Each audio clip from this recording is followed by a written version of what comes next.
সুপ্রিয় দর্শক, আপনারা দেখছেন এসপিএন বাংলা টিভি। দেখুন ও সাবস্ক্রাইব করুন এসপিএন বাংলা টিভি, দেশ ও মানুষের কথা বলে।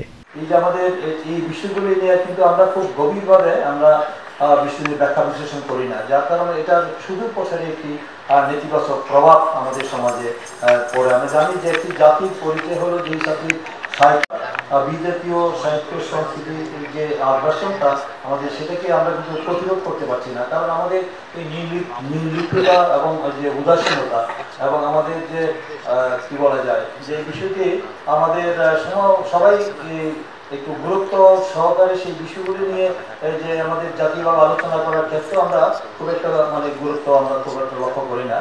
তো যার কারণে ওই ইস্যুটি দিন দিন জটিলতা সৃষ্টি হচ্ছে।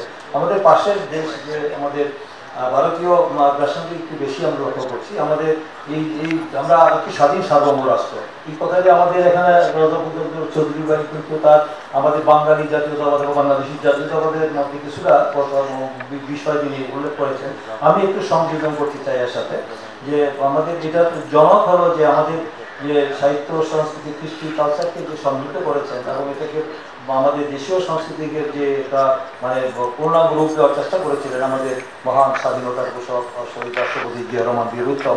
তিনি কিন্তু আমরা দেখেছিলাম যে তিনি কীভাবে এই সাহিত্য সংস্কৃতিকে বিকশিত করার জন্য তিনি যে পদক্ষেপগুলো নিয়েছিলেন সম্পূর্ণ ইতিবাচক। সে পরবর্তীতে সেখানে সেই পদক্ষেপগুলো অনেকটা স্তীমিত হয়ে গিয়েছে।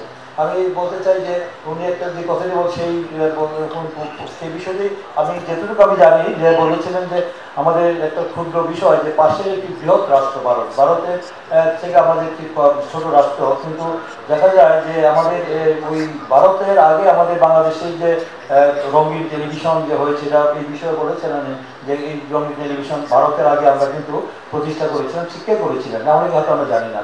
1980 সালে তিনি জাপানে সফরে গিয়েছিলেন আমাদের মহান রাষ্ট্রপতি জিয়া রহমান।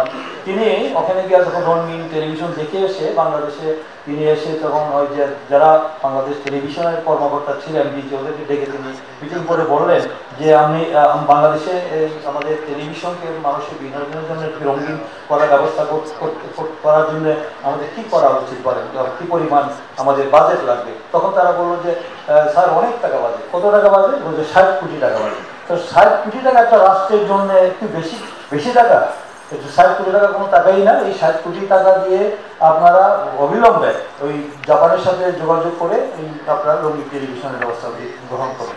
সেই তাৎক্ষণিকভাবে তারা উদ্যোগ নিয়েছেন এবং সেই 80 সালেই রঙিন টেলিভিশন চালু হয়েছে এবং জাপানের প্রযুক্তির মাধ্যমে নাকি এরা বলতে পারবেন, যে আমাদের বাবুল ভাই বলতে পারবেন কোথায়, নাম যতটুকু জানি আর কি। তখন সেখানে আমরা দেখেছি ভারতে তখনও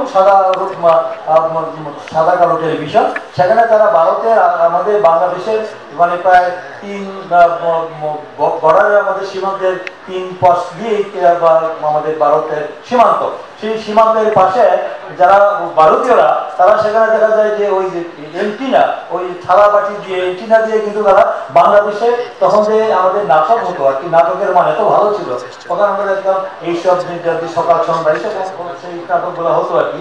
সেই নাটকগুলি দেখার জন্য তারা উন্মুখ, তারা প্রতীক্ষায় থাকতো দীর্ঘক্ষণ কিভাবে দেখা যায় রঙিন টেলিভিশন।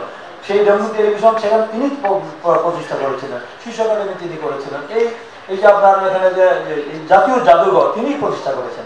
এই তার অবদানের কথা বলে অনেক সময় চলে যাবে।